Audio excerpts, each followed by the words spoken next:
కుమారులందరూ కూడా భీష్ముడును, ద్రోణుడును, కర్ణుడును, వారి సేనయందరి సమస్త రాజ సమూహములను, అట్లే మన సేనయందరి సైనిక ప్రముఖులను నిన్ను త్వరితముగా చేరుకున్న వారై కోరలచే భయంకరములుగా ఉన్నట్టు నీ నోళ్ల యందు ప్రవేశించుతున్నారు.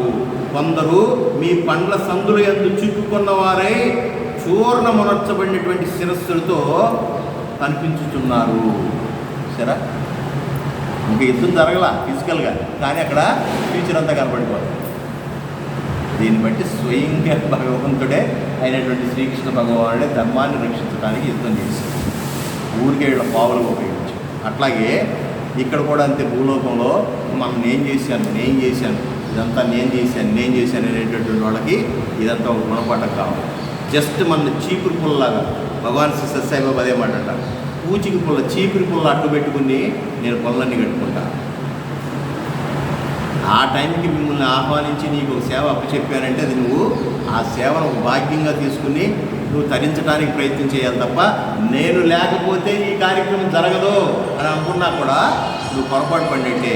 నీ ప్లేస్లో చీపురు పుల్లను పెట్టి నేను పని జరిపేస్తా, అంతే కదండి భగవంతుడు తలుచుకుంటే. సరే, ఇంత పెద్ద యుద్ధాన్ని ఆల్రెడీ ఆయన చేసాడు, ఫ్యూచర్లో అయిపోయింది. అందుకని భగవంతుడి కార్యక్రమాలు అప్పుడు నన్ను పిలవలేదే, నన్ను చేయలేదే, నాకు పెద్దపీట వేయలేదే, ఇవన్నీ నథింగ్. సరే, ఎప్పుడు కూడా దాని జోలికి పోకూడదు, అటువంటి గర్వానికి పోకూడదు. వెళ్ళగలిగితే వీళ్ళు గబగబా చేయటమే అంతే, ఒకటి పిలిచేదేంటి.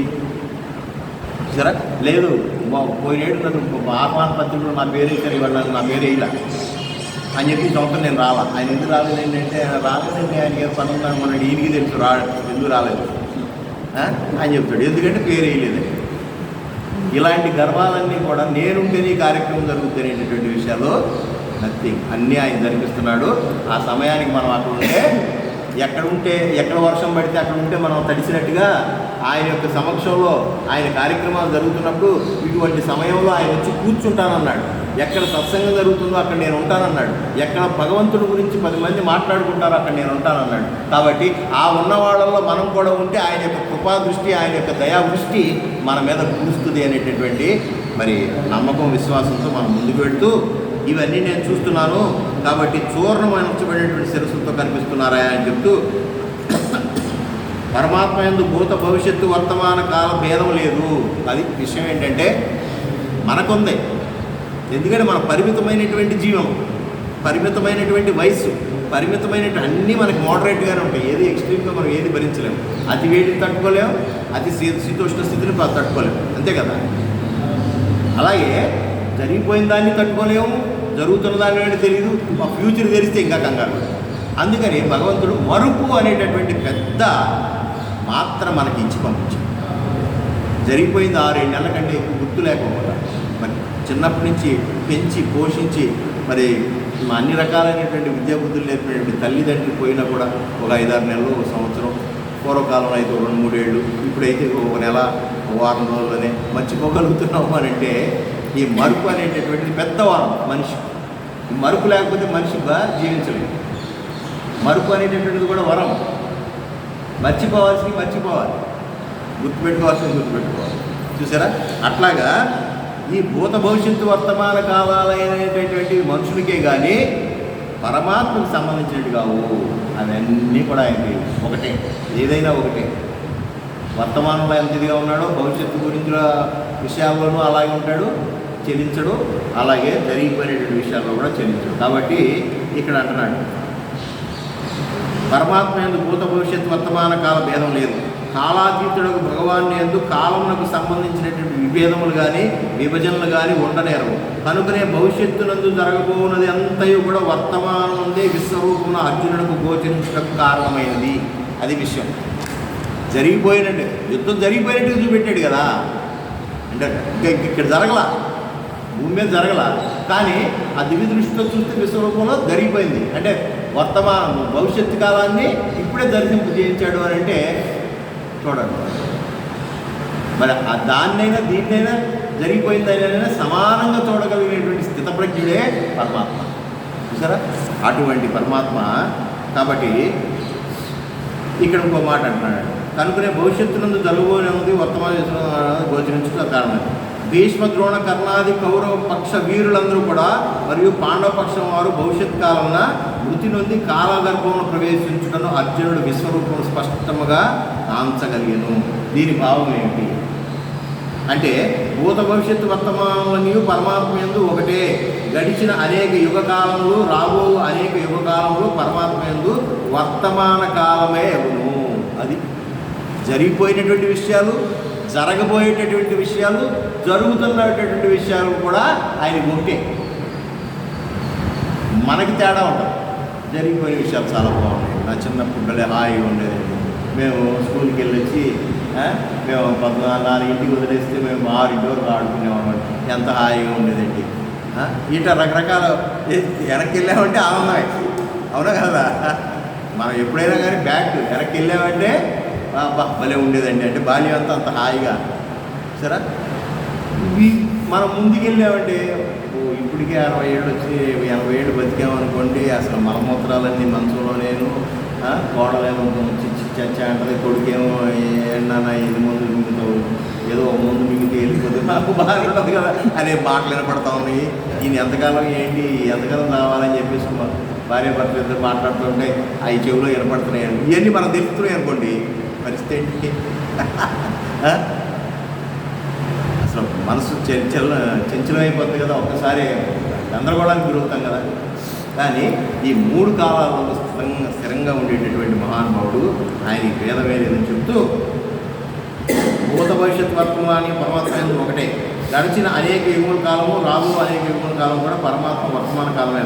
అతడు కాలాతీతుడు. అందుకనే భగవంతుడిని కాలాయనం, కాలాయనం, కాలాతీతాయనం. కాలము నువ్వే, జరిగిపోయిన కాలం నువ్వే, జరుగుతున్న కాలం నువ్వే, జరగబోయే కాలం నువ్వే. ఈ 3 కాలాలకి అతీతుడు. భూత భవిష్యత్తు వర్తమాన కాలానికి అతీతమైనటువంటి వాడే భగవంతుడు. ఈజ్ గాడ్ అని అడిగితే ఎవరైనా ఇది కూడా చెప్పవచ్చు. 3 కాలాలకి అతీతమైనటువంటి వాడు భగవంతుడు. ఎవరైనా మీ భగవంతుడు అని ఎవరన్నా హిరణ్యకశిపుడు కనుక ప్రహ్లాదుని అడిగినట్టుగా అడిగితే కనుక, నా భగవంతుడు 3 కాలాలకి అతీతమైనటువంటి వాడు, 3 కాలాలకి మించిపోయినటువంటి వాడు అనేటటువంటి విషయాన్ని చెప్పవచ్చు. అట్లాగే ఈ శ్లోకమందు వ్యక్తపరిచినటువంటి భావములు బాగుగా విచారించో గొప్ప వైరాగ్యం కూడా జీవుని యందు ఉదయించగలదు.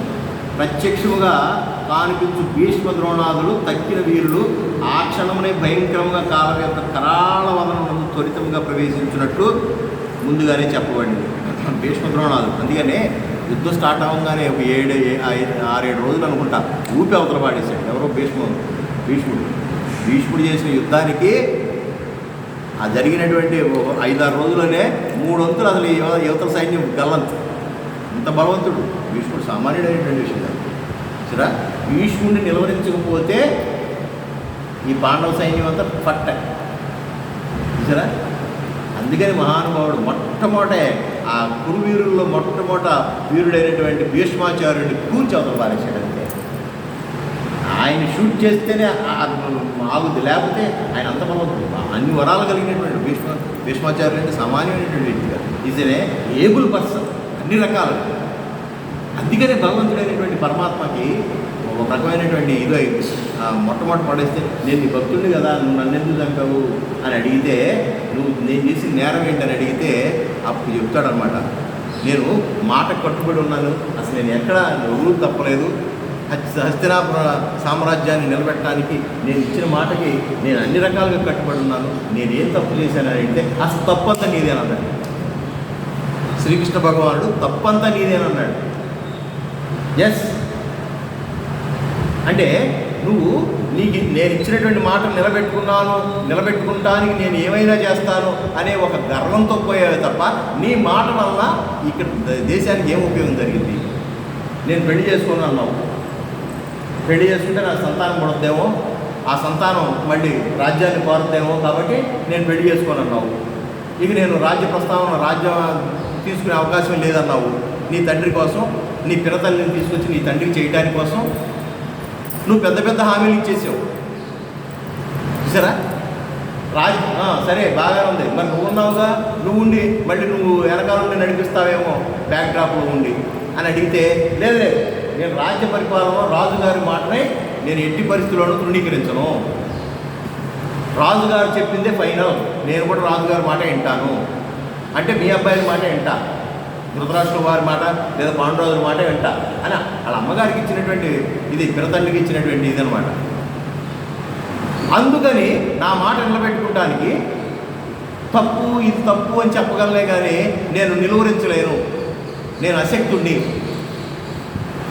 సరే నేను రాజు మాటకి నేను ధిక్కరించలేను, రాజుగారి విజ్ఞతకి వదిలేస్తున్నాను అని చెప్పి ప్రతి విషయాన్ని రాజుగారి విజ్ఞతగా వదిలేస్తాను అనేటప్పటికి అప్పుడు ఏమైంది, ద్రౌపదిని కూడా తీసుకొచ్చి చెరబట్టి జుట్టు పట్టుకుని లాక్కొచ్చి దుశ్శాసనుడు అనేటటువంటి వాడు ఈడ్చుకొచ్చి బట్టలన్నీ ఊడదీసేసి పై వస్త్రాన్ని ఊడదీసేటటువంటి పరిస్థితికి వచ్చి ఇంటి కోడలు ధృతరాష్ట్రుడి యొక్క కోడలు అంతే కదా, మరి తమ్ముడు కోళ్ళంటే కోళ్ళ కదా, భర్తలు ఎదురుగుండా ప్రజలు ఎదురుగుండా కౌరవ సామ్రాజ్యం అంతా చూస్తూ ఉండగా వీళ్ళందరికీ విద్య నేర్పినటువంటి ద్రోణాచార్యులు లాంటి మహానుభావులు లాంటి వాళ్ళందరూ కూడా గురువులందరూ ఉండగా కురువృద్ధుడైనటువంటి భీష్మాచార్యుడు అక్కడ ఉండగా ఒక నిండు సభలో ఒక ఆడదాన్ని ఆ రకమైనటువంటి వివస్త్రం చేయడానికి ప్రయత్నించారంటే అది ఎంత నేరమైనటువంటి విషయం. దానికోసం రాజుగారు డెసిషన్ తీసుకోవాలి. రాజుగారు స్వార్థపరుడు, రాజుగారు పిల్లల యొక్క మమకారంలో మునిగిపోయినటువంటి గుడ్డివాడు, పిల్లలు ఏది చెప్తే అది. అటువంటి పరిస్థితుల్లో నీ మనవరాలను కాపాడుకుంటానికి, మనవరాలు అవుతుంది కదా ఈయనకి భీష్ముడికి, రాజుగారు తీసుకోవాలి నిర్ణయం, రాజుగారు తీసుకోవాలంటే ఒక్కసారి కనుక లేచి కత్తి దూసి ఎవడరా నా మనవరాల మీద కనుక చేయేస్తే ఇక్కడే మారణహోమం సృష్టిస్తాను కనుక ఆయన అంటే దుశ్శాసనుడు చేయేసేటటువంటి అవకాశం ఉందా? అది శ్రీకృష్ణ భగవానుడు కనిపెట్టి ధర్మం కోసం ఒక్కొక్కసారి నీ మాట తీసి గట్టు మీద పెట్టు, ఒట్టు తీసి గట్టు మీద పెట్టు, ధర్మం నిలబెట్టడానికి. అంటే ఎంత సూక్ష్మమైనటువంటి విషయం చూడండి. అల్టిమేట్గా ధర్మం అనేటటువంటిది ప్రజాక్షేమం కోసం ఉపయోగపడాలి తప్ప నీ మాట గౌరవాన్ని నీ మాట పట్టింపుల కోసం నేను నిలబడి చూస్తూ ఉంటాను. ఎప్పుడైతే భీష్మాచార్యుడు లాంటి వాడు నెలకొండ కూర్చున్నాడో ఇది తప్పని చెబుతున్నాను, ఇది మాత్రం ఇది కురువంశానికి శాపం అవుద్ది, మీరు ఇటువంటి పనులు చేయకూడదు, రాజుగారు మీరు ఏదైనా ఒక నిర్ణయం తీసుకోండి, ఇక నేను ఇద్దరితో చాలిస్తున్నాను అని చెప్పి నెలకొండ కూర్చుంటే వీళ్ళు రెచ్చిపోయారు. అదే కనుక ఆయన కత్తి చూసి నిలబడి ఇక్కడే చంపేస్తాం మీ అందరిని లంపి కొడకలారా అనవలసినటువంటి సమయంలో నువ్వు అనలేదు. అందుకే ఆడదాని ఉసురు వల్లనే ఇంత మారణహోమం జరగడానికి, యుద్ధం జరగడానికి కారణభూతుడు నువ్వే. పైగా you are an able person, నువ్వేమో సామాన్యుడు కాదు, నువ్వు చాలా శక్తివంతుడు. నువ్వు అదే బలహీనుడు అనుకో, నువ్వు అరికట్టేవాడు కాదు. దుర్యోధనుడు నీ మాట వినడు, నువ్వు కత్తి చూస్తే నువ్వు ముసలోడు కాబట్టి ఉత్తగప్పు చూస్తే నువ్వు డామంట పడిపోతావు, నీకు భయం అంటే కాదు. నువ్వు ఎంత యుద్ధం చేయగలవో తెలుసు. ఇప్పుడు 7 రోజుల్లోనే భయంకరమైన 3 వంతుల సైన్యాన్ని కుప్ప గురించి అవతల పారేశాడు. అంత శక్తివంతుడైనటువంటి వాడు, అంత తెలియగలిగినటువంటి వాడు, అంత స్ట్రాంగ్ పర్సన్ అయి ఉండి నా మాట కోసం మెదలకుండా కూర్చున్నా అని చెప్పి కూర్చుంటావా? సరే, ధర్మాన్ని కూడా మార్చుకోవాల్సినటువంటి అవసరం. కాలమాన పరిస్థితులను బట్టి కొన్ని ధర్మాలు ధర్మం అంటే it's a set of rule అండి. మనం పెట్టుకున్నాం rules are design by us and design by for us. మన కోసం మనం తయారు చేసుకుంటాం. దేనికోసం? ఆ రూల్లో నడిస్తేనే పద్ధతిగా ఉంటుంది. లేదు ఆ రూల్ బాగోలేదంటే మార్చుకోవాల్సినటువంటి అవసరం ఉందా లేదా? ఇది ఇంతే అని అంటే ఎట్లా? సతీసాగరం అనేటటువంటిది గొప్ప ధర్మం అన్నారండి. It's rule. ఆ రోజుల్లో సతీసాగరం అనేటటువంటిది మంచి సాంప్రదాయం. ఆడదానికి అసలు అత్యద్భుతమైనటువంటి ధర్మం ఏదైనా ఉందంటే భర్త చనిపోగానే చితి మీద పడిపోయి కాలిపోయి చచ్చిపోవటం ధర్మము అన్నారు. అది ఆనాటి కాలమాన పరిస్థితి. అప్పుడు పెట్టారు కదండి అని ఇప్పుడు మనం మొదలెట్టామనుకోండి, ఇవాళ తీసుకెళ్ళి లోనేస్తాం. It's a crime. అవునా కాదు? అంటే ధర్మం మారిపోయిందా లేదా? కాలానుగుణంగా ధర్మం మారింది. మరి నువ్వు మారలేదుగా, కాలానుగుణంగా నువ్వు మారాలిగా. నువ్వు ఆ రోజునే కనుక ద్రౌపది మాత్రమే వాళ్ళు ఒలువులు ఓడదీస్తుండగా కనుక నువ్వు రాజగీజ ధృతరాష్ట్రుడు గుడ్డివాడు, నేను చెప్పినా వినిపించుకుంటలేదు, కొడుకులు ఇటువంటి అన్యాయం చేస్తున్నారు, నీ సొంత కోడల్ని చెరపడుతున్నారంటే నువ్వు చూస్తూ ఊరుకుంటావా? ఎవడరా నువ్వు అని ఒక లాగి ఒక ఎడకాలతో ఒక తను దాన్ని ధృతరాష్ట్రుడిని ఆ కుర్చీ మీద కూర్చుని నేను ఆర్డర్ చేస్తున్నా, యాజ్ ఎ భీష్ముడిగా నేను ఆర్డర్ చేస్తున్నా, మీరు ఎవరైనా కానీ నేను చెప్పినట్టుగా నచ్చింది అని కనుక నువ్వు ఎందుకు హ్యాండ్ ఓవర్ చేసుకోవాలి? What is this? ఇది అడిగాడు. మనం అడుగుతాం అసలు మనకు అంత ధైర్యం ఉంటుంది అసలు? పరమాత్మ యొక్క దృష్టి అంత కోణం చూడగా అది కనుక చేస్తుంటే అసలు ఈ యుద్ధమే వచ్చింది. ఇంకా సామాన్యమైన విషయం కాదు. ఇంత ధర్మం కోసం నిలబడిపోయాడు కాబట్టి మహానుభావుడిని వాడ అవతార పురుషుడిని కృష్ణ భగవానుడిని అందరూ కోల్చుకోవడానికి కారణం ధర్మం గురించి మాట్లాడే అవకాశాన్ని నోరు తెరిచే విషయాలు మంచి చెడు గురించి మాట్లాడే అవకాశాన్ని ఇచ్చినటువంటి మహానుభావుడు. లేకపోతే ఎవడు భగవంతుడైతే వాడే. అట్లాగా ఇప్పుడు ఇంకో మాట అంటాడు.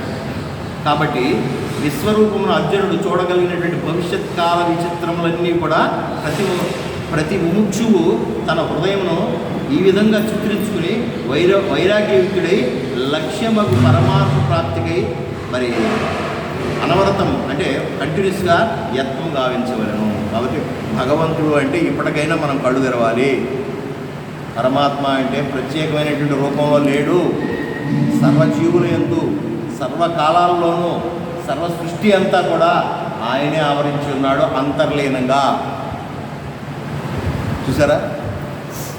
ఏదో మనసు నిలబెట్టుకోవడానికి ఒక రూపాన్ని చెప్పుకుని ఆ రూపంలోనే దానిలోనే ధ్యానం చేస్తూ అది మాత్రమే దేవుడు అని చెప్పేసి ఆ గుడి బయట ఉన్నటువంటి వాడు మరి పోయేవాడు దేవుడికి సమానం కాదని చెప్పేసి ఇంట్లో నడయాడేటటువంటి దేవత అయినటువంటి అమ్మని నాన్నే వదిలేసి అమ్మని నాన్ని వాటాలు వేసుకుని దేవుడి దగ్గరికి వెళ్ళి మొక్కేటటువంటి సాంప్రదాయాలని మనం మానుకోవాలి. దేవుడు అని అంటే ఇప్పుడు మనకు అర్థం కావాలి, డెఫినేషన్ అర్థం కావాలి. కేవలం విగ్రహ రూపంలో ఉన్నవాడు దేవుడు అనేటటువంటి భావనతో ఉండేటటువంటి ఆ స్థితి నుంచి మనం జ్ఞానం వైపుకి మళ్ళాలి. సరే, అటువంటి స్థితికి వస్తేనే కానీ మనిషిలో వైరాగ్యం భావన కలుగుతుంది. అదే భక్తి భావం అంటే, అదే ప్రేమ భావం అంటే. గాడ్ అంటే నన్ అదర్ దాన్ లవ్, ప్రేమ. చూసారా? అంతేగాని కేవలం దానిలోనే ఉన్నాడని చెప్పి దానికి మాత్రమే కొలుస్తూ దీన్ని కొలిసేవాడు మళ్ళీ దాన్ని కొలవకోకుండా ఆ రూపాన్ని కొలిసేవాడు ఈ రూపాన్ని కొలవాలి. రూపాన్ని పట్టుకుని నామాన్ని పట్టుకుని ఏలాడటం అనేటటువంటిది కొంతవరకు, అది ఒక దారి దొరికేంతవరకు. రూపనామాలు కేవలం మన మనస్సు నిలకడ కోసం మనం ఏర్పాటు చేసుకుంటాం. భగవంతుడు అంటే నేను ఇట్టా ఉంటాను అని చెప్పి శ్రీకృష్ణుడు ఏమైనా ఇదే రూపం చూపెట్టాడా? విశ్వరూపాన్ని చూపెట్టాడు. సరే, అందుకని మనం ఆ విగ్రహ స్థాయి నుంచి అంటే ద్వైత స్థాయి నుంచి అద్వైత స్థాయికి మనం నడవాలి. అప్పుడు ఆత్మస్థాయికి వెళ్ళగలిగితేనే మనకి ఈ దృష్టి అంతా, ఈ విశాలమైనటువంటి సృష్టి అంతా కూడా మనకి పరమాత్మ అనేటటువంటిది గోచరిస్తుంది. అప్పుడు అన్ని జీవరాశుల పట్ల అందరి పట్ల సమభావం అప్పుడు ఏర్పడింది. అంతేగాని నేను కొలిచే రూపంలో ఉన్నటువంటి ఆ వెంకటేశ్వర స్వామిని కొలిచే వాళ్ళు మాత్రమే భక్తులు కాదు, మిగతా రూపాల్లో కొలిచేటటువంటి వాళ్ళు దెయ్యాలు కనుక మనం అనుకుంటా ఉంటే అది అయ్యే మతాల యొక్క విభేదాలు.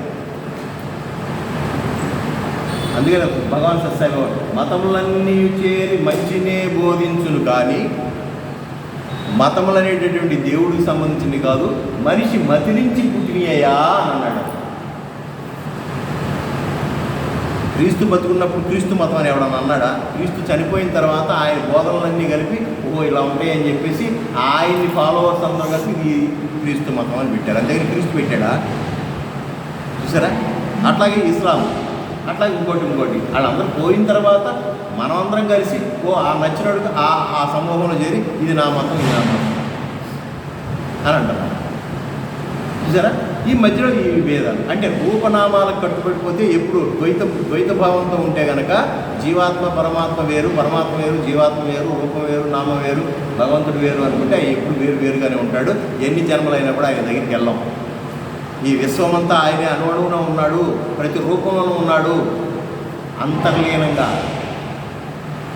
అనేటటువంటి భావంతో వెళ్తేనే ఆ అద్వైత స్థితికి వెళ్ళగలుగుతాం అనేటటువంటి భావంతోనే మనం ముందుకు వెళ్తూ యథా నదీనాం బహవో వేగా సముద్రమేవాభిముఖా ద్రవంతి తదా తవాపి నరలోకవీరా విశంతి వక్రాణ్యభివిజ్వలంతి.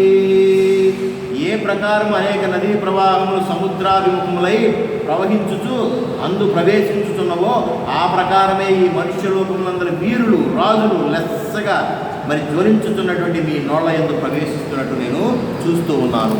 ఇక్కడ పెద్ద పెద్ద గొప్పవాళ్ళు అనుకున్నటువంటి వాళ్ళంతా రాజులే లేనటువంటి రాజన్యులందరూ కూడా నీ నోట్లోకి వెళ్ళిపోతూ ఉన్నారు. అంటే వాళ్ళ వాళ్ళ వాళ్ళ మృత్యువులన్నీ కనబడిపోతాం, వాళ్ళ ఫ్యూచర్ అంతా చూపెట్టేస్తున్నాడు.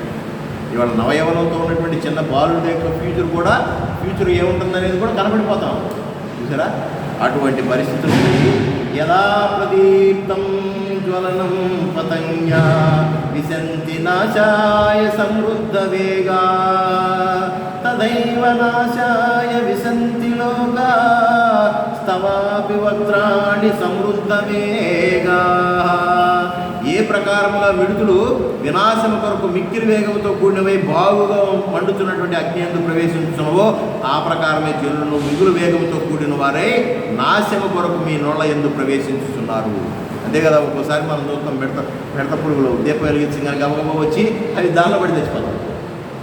అట్లాగా అంత వేగంగా ఈ జనుల యొక్క ప్రాణాలన్నిటిని నువ్వు హరించడం అనేటంటే రాబోయే ఫ్యూచర్ అంతా కూడా నేను చూస్తున్నాను అని చెప్తూ లేలిహ్యసేగ్ర సమాన సమంత లోకాన్ సమగ్రాన్ వదనైజ్జల్వద్భి తేజో విరాపూర్వ జగత్ సమగ్రం భాసస్తవోగ్రాహ ప్రతపంతి విష్టో ఏమంటున్నాడు, ఓ విష్ణుమూర్తి. ఇది రెండోసారి విష్ణుమూర్తి అని పేరు పెట్టేశాడు. ఓ విష్ణుమూర్తి, మండుచున్న యొక్క నీ యొక్క నోళ్ళచే జనులందరినీ అంతటను మృంగుచున్న వాడవై ఆస్వాదించుచున్నావు. నీ యొక్క భయంకరములైనటువంటి కాంతులు తమ తేజస్సు చేత జగత్తునంతను వ్యాపించి మిగులు తప్పింప చేయుచున్నవి అని చెప్తూ ఆఖ్యాహిమేకో భవానుగ్రహరూపో నమోస్తు తే దేవవర ప్రసీద విజ్ఞాతుమిచ్చామి భవంతమాద్యం నహి ప్రజానామి తవ ప్రవృత్తిం. దేవోత్తమ అంటే దేవతలలో ఉత్తముడా. ఇవన్నీ అర్జునుడు బోధనలు అన్నమాట. అర్జునుడు సంబోధించడం. విష్ణుమూర్తి అన్నాడు, పరమాత్మ అన్నాడు, దేవదేవ అన్నాడు. ఇప్పుడు దేవోత్తమ అంటే దేవతల అందరిలో కంటే కూడా ఉత్తముడైనటువంటి వాడా అంటే దేవాది దేవా, దేవతలకే దేవుడా. అంతే కదండి. ఎప్పుడైనా ఆ పవర్ తెలిస్తే తెలుసు. ఆయన ఏంటో ఆయన విశ్వరూపం చూపెడితే కానీ ఆయనకు అర్థం కాదు చూసారా. అప్పుడు వరకు నేను చేస్తున్నా, ఈ యుద్ధం నేను చేయాలేమో, నేను చంపాలేమో వీళ్ళందరినీ. అయ్యే నా భావం చంపేటువంటి, అయ్యే నా తాతను చంపేటు, అరే నాకు అక్షరాభ్యాసం ఏబిసిడి చెప్పాడు, ద్రోణాచార్యుని చంపేటువంటి అని చెప్పి పెద్ద తెగ బాధపడిపోయాడు. పై ఇంకో మాట అంటాడు, నేను వీళ్ళందరినీ చంపేస్తే వీళ్ళందరూ భార్యలందరూ ముండం మోస్తారు కదా, ముండం మోస్తే వీళ్ళందరినీ ఎవరెవరో తగులుకుపోతారు, కులం విహీనం అయిపోతుంది, కులం విచ్ఛిన్నం అయిపోతుంది కదా, ఎవరెవరో ఒకరినొకరు చేసుకుంటారు కదా, ఇక కులం కూడా నాశనం అయిపోద్ది కదా. అందుకని అందుకని నాకు అవసరం లేదు, నేను వెళ్ళిపోతాను, నేను యుద్ధం చేయనని చెప్పేసి గాంధీవాన్ని కింద పడేసాడు. అంటే అంతా నేనే చేస్తున్నాను అనేటువంటి భావన. ఇక్కడ మనం కూడా చాలా వ్యవహారాల్లో నేనే చేస్తున్నా, నేను లేకపోతే కుదరదు అనేటువంటి భావంతో ఉన్నాం. అట్లాగే అర్జునుడు కూడా ఇదంతా నేనే చేస్తున్నా అనేటువంటి భావంతో ఉన్నాడు కాబట్టి విశ్వరూపంలో చూపెట్టాడు. ఓరు నాయన ఆల్రెడీ అంతా యుద్ధం అంతా నేనే చేసేసానరా, జస్ట్ ఊరికి బొమ్మలాగా చివరికి నీకే దండేసి విజేతగా నిన్నే ప్రకటిస్తాను. బ్యాక్డ్రాప్లో అంతా నేనే చేసేది. సరే, ఎందుకు ఇంత కష్టం చేశాడు? ఎందుకు పరమాత్మ, ఎందుకు ఆ దేవాది దేవుడైనటువంటి శ్రీకృష్ణ భగవానుడు ఇంత కష్టం చేయవలసిన అవసరం ఎందుకు ఎదుర్కొందంటే కేవలం మానవ లోకంలో ధర్మాన్ని నిలబెట్టుకోవడం కోసమే. మనిషిగా ఇవాళ జీవిస్తున్నాం, మంచి చెడు గురించి మాట్లాడుతున్నాం, ధర్మ అధర్మాల గురించి మాట్లాడుతున్నాం. ఎంతో కొంత భూలోకంలో ఒక 20-30% ధర్మం కరువైపోయినా కానీ చాలా విషయాల్లో మనం మాట్లాడుకుంటున్నాం ధర్మం గురించి. అది తప్పురా, ఇది తప్పురా అని అనగలుగుతున్నాం కదా. ఆ పని చేయకూడదురా అని అంటున్నామంటే దానికి కారణమే శ్రీకృష్ణ భగవాన్. త్రేతాయుగంలో ఆయనైతే ద్వాపరయుగంలో వీళ్ళు కాకపోతే ఈ ఇద్దరు అవతార పురుషులు కనుక ధర్మం కోసం ఈ రకంగా నిలబడకపోతే ఇవాళ ధర్మాధర్మాల గురించి అసలు మాట్లాడే ప్రసక్తే లేదు. ఒకవా అంటాం అంతే. అది ధర్మం ఏంటి అక్కడ అది ఎప్పుడు అయిపోయింది? శ్రీకృష్ణుడే పారిపోయాడు కదా, శ్రీకృష్ణుడు యుద్ధం చేయకుండా పారిపోయాడు ఆ బలవంతుల ముందు. వెళ్ళిపోదాం బావా అన్నాడు, ఈయన కూడా సర్దుకుని వెళ్ళిపోయారు. అందుకని వాళ్ళు ఆక్యుపై చేసుకుని హస్తినాపురం మొత్తాన్ని వాళ్ళు ఏలారు. అవును, వాడు బలవంతుడయా, అదే న్యాయం, బలవంతుడిదే న్యాయం అయిపోయింది. అక్కడి నుంచి బలవంతుడిదే న్యాయం అనేటటువంటి సిస్టమ్ వచ్చేసింది. ఇక అప్పుడు ఈ కోర్టులు న్యాయస్థానాలే ఉండే కదండి. అప్పుడు ఆటంకమైనటువంటి పరిపాలన ఉంది. ఎవడు 10 మంది గ్యాంగ్స్టర్గా తయారయ్యి ఆ గ్యాంగ్స్టర్ ఎవడు కొట్టేస్తే ఇంక అదే అటు ఇప్పుడు ఆ రోజుల్లో మనం పూర్వం వింటున్నాం, అక్కడెక్కడో మొదలుపెట్టి నరుక్కుంటా చెంగిస్ ఖాన్ అనేటటువంటి వాడు ఎన్నో రాజ్యాలు జయించుకుంటూ వచ్చాడంటే అవన్నీ ఆటవిక రాజ్యాలు. ఆ రోజుల్లో ప్రజాస్వామ్యం ఎక్కడ ఉంది, ధర్మం ఎక్కడ ఉంది, న్యాయం ఎక్కడ ఉంది? ఎవడు బలవంతుడైతే వాడు, ఏ రాజు బలవంతుడైతే ఆ రాజు ఆ రాజ్యాలను ఆక్యుపై చేసుకునేవాడు, ఆ రాజ్యంలో ఉన్నటువంటి మహిళలందరినీ చెరపట్టేవాడు. అవునా కదా? దానికి విసుగు చెందే కదా ఆ రాజుల యొక్క లోకానికి మరి వాళ్ళ ప్రక్షాళన చేయడానికి వచ్చింది పరశురాముడు. అందుకే ఆయన గొడ్డలేసుకుని వచ్చింది. ఆయన హింస చేసిందంతా ఎవరిని అనుకుంటున్నారు? ఈ రాజులనే. ఆ చివర మొదలు పెడితే నరకటం, ఈ చివర ఈ సముద్రంలో కలిపాడు వాళ్ళందరినీ. ఆ గొడ్డలు ఈ సముద్రంలో కలిపాడు, దక్షిణ సముద్రంలో. ఉత్తరాది నరకటం మొదలు పెడితే. ఎందుకంటే వాళ్ళ యొక్క ఆటవిక పరిపాలన అలా సాగింది. ఎవడు బలవంతుడైతే వాడు ఆ రాజ్యాన్ని దోచుకుంటాం, ఆ రాజ్యంలో ఉన్నటువంటి స్త్రీలను మానవాన్ని విచ్ఛిన్నం చేయడం. చూసారా, ఆటవిక పరిపాలన సాగింది.